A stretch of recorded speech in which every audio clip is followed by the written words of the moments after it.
Hello বন্ধুরা, আসসালামু আলাইকুম। আশা করি আপনারা সবাই ভালো আছেন। তো আজকে আপনাদের সামনে আরো একটা ভিডিও আমি আমার ফাইটার ফিশের জন্য একটা স্টেপ বানিয়েছি।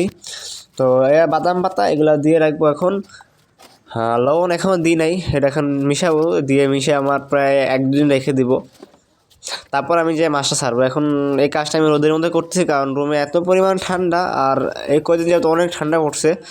তো আমার এখানে টোটাল 20টা 21টা ফাইটার ফিশ আছে।